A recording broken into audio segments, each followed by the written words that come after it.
musician, as a performer. That's right. Tell me about the decision to transition, to broaden your work from music and entertainment to politics as well. Thank you.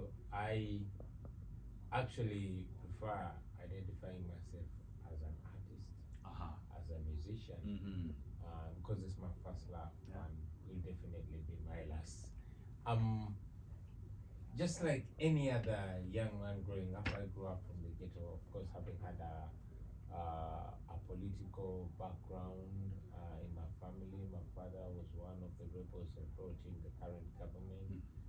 That's where my grandfather passed because he was a rebel too, and our eldest brother was a rebel too, and he had to serve close to 10 years in jail and all that. So I grew up being discouraged from the politics. I was born in the war myself in 1982.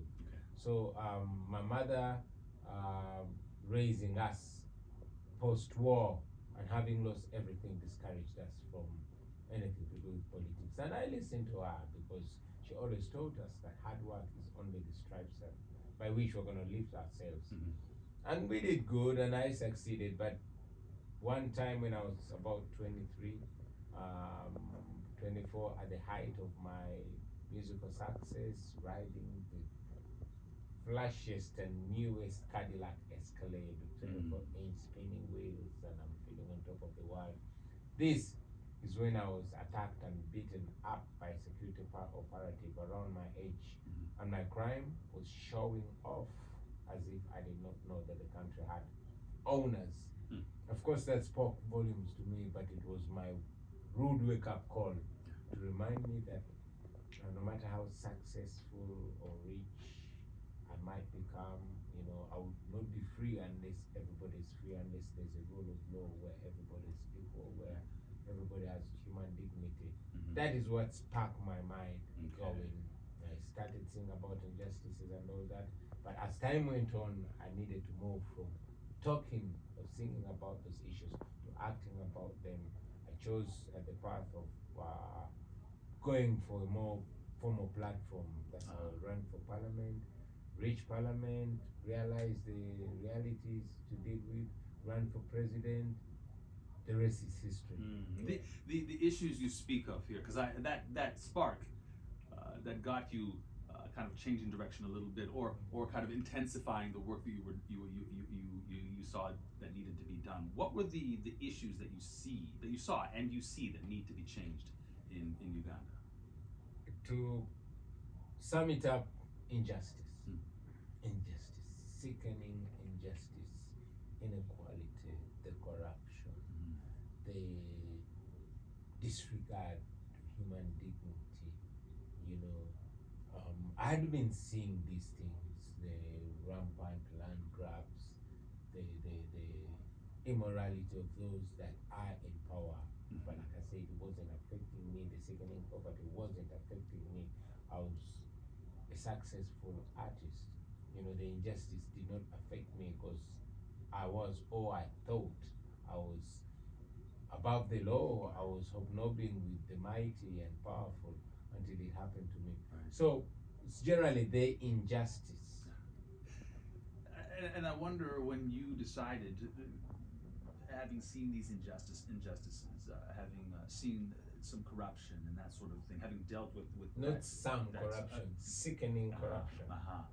When you made the decision to step into politics, how did your family react, given you said your mother told you to stay away from it? Well, no, my mother had passed on. My mother passed on when I was 15. Luckily, because she wouldn't let me go into this. But again, this was my passion. As a man who had grown up, I thought the only way I would change things, or I would contribute to changing things personally. So it sounds like there was no choice in your mind. But absolutely, I didn't like this. I don't like it. I don't enjoy it. You still don't? I don't at all. But somebody's got to do this. Tell us, for those who don't know, how President Museveni reacted to your run for presidency. Well, this is a military regime that has been in power for 38 years now. When I threw in my heart, it had been in power for about 34 years. And, this is a regime that sought to consolidate itself, had destroyed all resistance and all opposition and all hope for change, had compromised most of the intellectuals, killed and exiled others, silenced others. But now here was an artist that represented, and not to brag, but I would say Bob Marley and Mandela all wrapped in one. I was a young man of 35, coming from the ghetto and speaking truth to power. He was seeing, the biggest threat against his long-held power. And like dictators respond, he responded with brute force. I was informed that a decision was made that I was to be killed, and indeed, on the 13th of September 2020, 2018, there was an attempt to my life. They shot at our car, unfortunately killing my driver. I narrowly survived. But even when I hit, they looked for me and beat the hell out of me. That I had to be airlifted out of the country for treatment. I won't just look at myself, but I would say the crackdown continued. Thousands of our supporters were abducted. Many are still missing. Many are now discovered, but were put in a military court, even when they're not, soldiers. Used a lot of taxpayers' money to buy others, and this continues up to the present day. There are still enforced disappearances and court martialing of civilians, but also the resistance continues because Ugandans in the country and in the diaspora have continued to come together. Never before had Ugandans outside Uganda organized themselves into resistance chapters, but now here we are in Canada alone. We were in Ottawa, Edmonton, and here, and we continue to traverse the world to, mobilize. And that's the part I'm very curious about, because I know you've been put on house arrest more than once when in Uganda, and I know one of those times was after you had left and come back to the country. Given that, it must be hard. Like, it must be hard work to make sure and keep families safe back home while you're gone, and think about the possibility of being apprehended again once returning. Why is it so important to physically get out of Uganda and travel around the world and do this sort of thing? To be here in Toronto, to have been in Edmonton. Why is it so important to do that part? To keep the hope alive, to assert the stubbornness that we don't only refuse to die, but we refuse to give up, and to ensure that I keep physically reaching these our people, to galvanize them, to keep and up the fight. Yes. How aware do you think people outside of Uganda, people off the continent of Africa, how aware do you think people are of what's happening inside of their country? People are very aware, and I salute my generation, all the friends that I work with.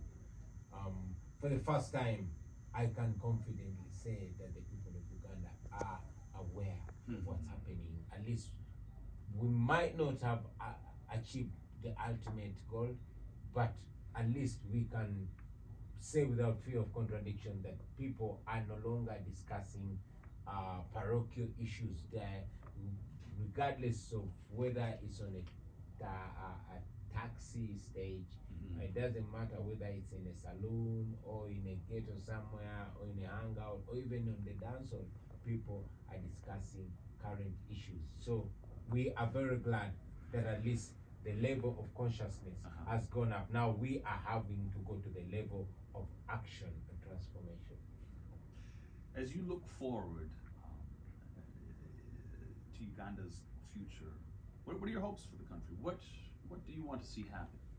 I want to see a new Uganda, a free and prosperous country where all Ugandans, regardless of tribe, gender, or creed, are living together with full human dignity. A country whose natural resources, enormous natural resources, are being channeled for the betterment of the lives of the people. A country that is not ruled by the military, but by civilians. A country that uplifts the rule of law and respect for human rights and human dignity. A country at peace with itself, and that is a respected country among nations. Are you concerned for Museveni to try and hold on to leadership in any way, shape, or form? Not just concerned. He is trying to hold on to the leadership of our country. Through himself, as a matter of fact, family, he's in advanced stages of installing his son, who he has gifted with the rank of Army General, and he has made him overall chief of the military. His wife is a head of education. Okay. He himself is now the governor of Bank of Uganda, and his brother runs the biggest budget in the country. His son-in-law heads the university, and his other son-in-law is de facto head of the judiciary, and he has a few stooges running public institutions and controls them like he's controlling the remote control. So it sounds like, in your opinion, he's starting to set up a way to hold on. Will you run for president again? The question should be, will there be a presidential election? Because there's an effort to even scrap presidential elections from Uganda. Why? Because even if he was able, through the military and the walking stick electoral commission, to rig the election, it did not leave him the same. It left the mask down. So much as he has the manpower and machinery to rig elections, he knows that it wouldn't leave him the same. Therefore, he prefers not to have the election altogether. You know, I have to say, I really appreciate you coming in to speak with me here and kind of spread the word about what's happening in your country and how this tour has been for you. Thanks so much for being here this morning. Thank you. If I could part with just this, if you have a second. Give about 30 seconds, yeah. Sure. I will just thank the international community and encourage them to stand with the people of Uganda, not with the oppressors, and to encourage them to keep holding Ugandan officials to the same standards with all nations. I'm even thankful that Canada has expelled Uganda's ambassador that's making a fool of herself and openly supporting oppression and violence against Ugandans. Thank you very much. The struggle continues. Thank you for being here, sir. Cheers. This is Bobi Wine in Toronto as part of the National Unity Platform Canada Conventions. He will be holding a press conference and convention today at the Toronto Airport Marriott Hotel. You are listening to Fresh Air on CBC Radio 1. I'm the host, Ismail Alpha. Coming up, your regional news. This is CBC News. From CBC Toronto, here's the news at 8:30.